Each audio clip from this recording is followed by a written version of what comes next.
Bonjour, bienvenue à cette série de tutoriels sur le développement d'applications iOS pour iPhone ou pour iPad en langage Swift. Nous commençons cette première série de tutos par la découverte de l'environnement de programmation, à savoir Xcode sous macOS. Pour lancer Xcode, nous avons plusieurs façons de faire, soit en passant par le Finder et en allant dans le dossier Applications et en cherchant Xcode, soit en passant par le Spotlight, c'est la petite loupe ici qui se trouve dans la barre en haut à droite, et en tapant bien évidemment Xcode.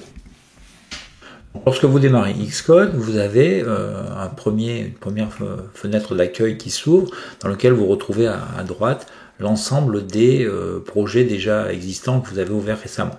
Et vous avez dans la partie gauche 3 possibilités de démarrer Xcode, soit en créant un nouveau projet, soit en ouvrant un projet déjà existant, soit en clonant un projet pour travailler dessus. Donc bien évidemment ici, nous allons créer un nouveau projet.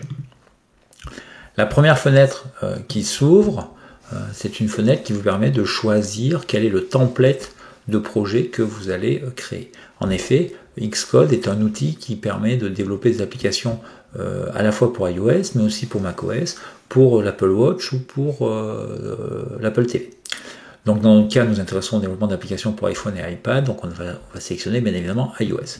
À l'intérieur du choix d'iOS, vous avez la possibilité de développer soit des applications, soit des frameworks et librairies qui peuvent être réutilisés dans d'autres applications.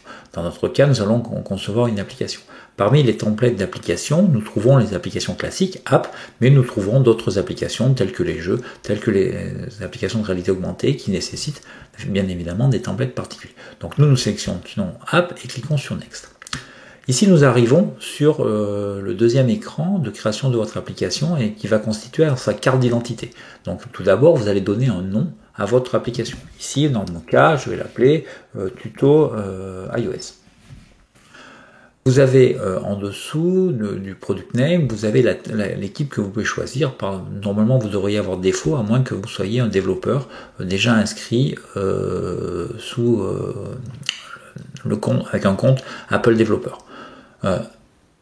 Pour ma part, j'ai un compte personnel Apple Developer et puis aussi un compte institutionnel via les IRM et via l'Université de Bourgogne. Dans le troisième champ, c'est l'organisation identifieur. Donc votre organisation. Traditionnellement, on met un nom de domaine à l'envers. C'est-à-dire que je possède moi le nom de domaine gignac.com et donc dans l'organisation identifieur, j'ai indiqué com.gignac. Pourquoi faire cela? Parce que la concaténation de l'organisation identifieur et du product name va donner ce qu'on appelle le bundle identifier. Le bundle identifier ici, c'est donc com.gignac.tuto iOS. Et ce bundle identifier doit être unique pour toutes les applications qui sont développées. C'est-à-dire que toutes les applications qui ont été publiées sur l'App Store et qui sont téléchargeables possèdent un bundle identifier différent. D'accord ? Donc c'est pour ça qu'on utilise traditionnellement un nom de domaine à l'envers, ce qui permet aux studios de développement et aux entreprises qui ont plusieurs applications sur l'App Store de n'avoir qu'à choisir globalement que le product name pour différencier ces applications. En termes d'interface, on peut utiliser deux choses, soit SwiftUI, soit Storyboard. SwiftUI étant relativement récent, c'est-à-dire sorti l'année dernière, je ne le maîtrise pas complètement, c'est pour ça que je vais continuer à vous proposer la conception d'applications en utilisant les storyboards classiques qui existent depuis plusieurs années. Concernant le cycle de vie, on va laisser UIKit App Delegate, et pour le langage, on va laisser Swift, mais on peut aussi éventuellement développer des applications en Objective-C, et on retrouve encore dans le cœur même d'iOS, l'OS, sur l'iPhone ou l'iPad, et dans les applications, des applications Objective-C. Néanmoins, Swift prend de plus en plus d'importance, et c'est pour ça que nous allons développer en Swift. On peut enfin sélectionner deux options qui permettent d'utiliser le framework Core Data qui va vous permettre de stocker des informations au cœur même de votre application, et donc c'est quelque chose dont on peut avoir besoin. Dans notre cas ici, nous n'allons pas cocher. Et puis bien évidemment, on peut inclure des tests unitaires pour tester son application, et là aussi nous n'allons pas sélectionner cette option. On clique sur Next et on va nous demander d'aller stocker cette application quelque part sur le disque dur de votre machine. Donc j'ai choisi sur le bureau, et sur le bureau je vais créer un nouveau dossier que je vais appeler tutoriel, à l'intérieur duquel je pourrai mettre mon application. On voit au passage que la création d'une application avec Xcode nous permet de gérer automatiquement un dépôt Git à l'intérieur de l'application. Donc on peut le laisser cocher si vous voulez utiliser Git, ou le décocher si vous ne voulez pas l'utiliser. Donc on peut créer notre application, et on se retrouve ensuite dans Xcode. Donc on retrouve trois parties principales dans Xcode, un panneau latéral gauche, un panneau central dans lequel on va effectivement écrire du code ou créer une interface graphique, et une partie droite, un panneau droit qui va contenir des informations. Donc si on va de gauche à droite, dans le panneau de gauche, vous retrouvez plusieurs icônes en haut, et principalement celle qui va nous intéresser, c'est la première qui est le Project Navigator, dans lequel on va retrouver l'arborescence de votre application.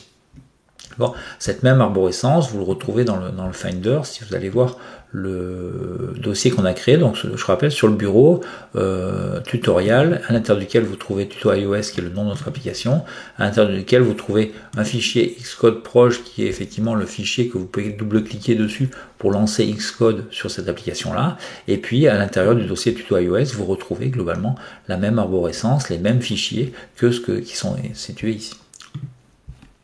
Donc on va pouvoir ainsi voir du code, voir le storyboard de votre application, c'est-à-dire la vue graphique, etc., etc. Dans la partie droite, vous retrouvez un panneau dans lequel il y a également plusieurs icônes, et vous allez pouvoir afficher des informations contextuelles en fonction des différents panneaux. On va utiliser principalement celui-ci qui est le panneau des attributs, celui-ci c'est le panneau d'identité, celui-ci le panneau des attributs, et puis l'avant-dernier qui est le panneau de détail. Ok, pour les différents éléments. Enfin, on retrouve en haut un bandeau d'icônes qui va nous permettre de lancer la compilation et la simulation des applications. Donc vous retrouvez le build and run de tous les outils de développement, de tous les environnements de développement. Et ce qui est surtout intéressant, c'est que vous allez pouvoir avoir ici, dans la liste, dans le bouton suivant, une liste des différents simulateurs sur lesquels vous pouvez exécuter votre application après l'avoir compilée. Donc on peut tester une application sur par exemple un iPhone 11, sur un iPhone 12, sur un iPod Pro, sur un iPad Air, etc., etc. Donc vous avez autant de simulateurs que vous avez de devices potentiels. Et si vous avez un iPhone ou un iPad et que vous voulez tester en réel votre application sur ce device, vous pouvez le connecter au Mac, et à ce moment-là, il apparaîtra ici en haut de la liste. On verra ça dans un tutoriel ultérieur. Donc voilà, j'ai fini de présenter très succinctement l'interface de Xcode, et bien évidemment dans les prochains tutoriaux nous allons rentrer plus en détail et aborder chacun des points de la conception d'application iOS. A tout de suite.